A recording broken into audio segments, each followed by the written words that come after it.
one of the things we've really focused on, and me as a marketing leader, I think a lot about, and we think about it with our clients as well, is how do we use as much data, insights, information as possible to, learn about, of course, what's working in what we're doing, where we're spending our dollars and cents on different programs and campaigns, but also, what can help us understand which leads or prospects or customers, are the right fit, are the most interested, the most qualified.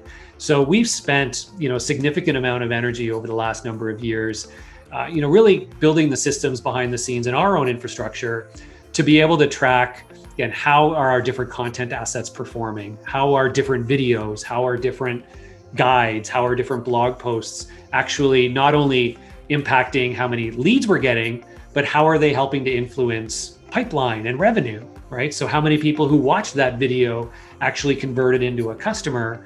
So we get a better sense for how different content types, how different assets are actually influencing the bottom line, and not just making us feel good because it got 20,000 views, right?